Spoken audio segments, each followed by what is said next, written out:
жүректегі мұз.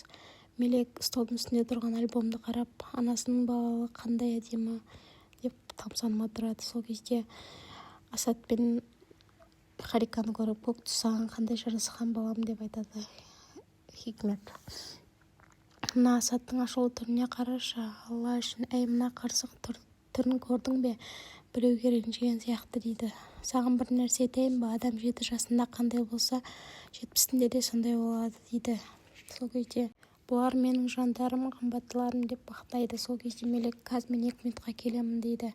Солай апасы аузынан қалай шығып кеткенін білмей, не істедің Хикмет дейді. Ал Мелек болса Нұх екеуінің кішкентай кезіндегі суретін алып келіп, мынаны да альбомыңа салып қоясыз ба деп береді. Хикмет Мелекке көздеріме қарашы, көздерінде бір нәрсе көріп тұрмын, сен менен бір нәрсе жасырып отырсың дейді. Бірақ Мелек айтқысы келмей, ештеңе емес, мен 2 қабат болғанға көңілшек болып кеткенмін деп айтады. Сумра стол жайып Тахсин үшін дайындалып жүр. Тахсин үйіне келіп столды көреді.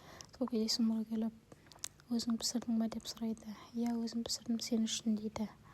Солай Тахсин Сумраға сені қатты жақсы көремін деп айтады. Екеуі кешкі ас ішіп отыр. Мына жерде Жаннан мен Джуркан екеуі Севилай жайлы әңгіме айтып отыр. Севилай ханымның бөлмесі әдемі күн түседі деп, ал сіздердікі үлкен баласы болсаңыздар да ондай емес деп. Сол жерде Мелек тыңдап тұрған болады. Джуркан, шынымен де сенің айтқаның дұрыс. Севилай деген кім өзі? Хикмет ханымның қызы десең, ол бірақ оның қызы емес. Ал Джихан мырзаның бұрынғы әйелі де болмайды. Міне өзің айттың ғой енді, бұрынғы әйелі ғой. Джихан үйленіп, өз отбасын құрған, ескі әйелі ме жаңа әйелі бір үйде не істеп жүр дейді. Менің ойымша Джихан бұған аяғандықтан ғана қамқор болды деп айтады. Бірақ менің көргенім бұл қызда ешқандай намыс та ар да жоқ сияқты дейді.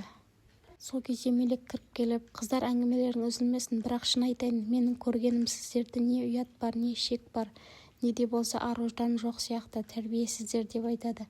Бір күні Севилай сіздерді ренжітіп, я көңілдеріңізге тиетін бір нәрсе істеді ме деп сұрап жатқанда Севилай кеп қалады.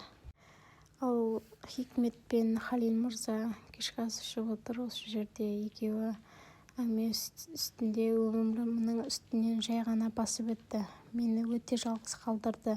Қаншама қиналдым деп айтады Хикмет. Әй Хикмет, қаншама мұңайдың ғой. Мен мұнда не үшін келдім? Біз бірге болайық, бәрін бірге шешейік деп келдім дейді. Ал Нұх болса өзінің әкесі Халил Шакиржанны барлық қонақ үйден іздеп жүріпті.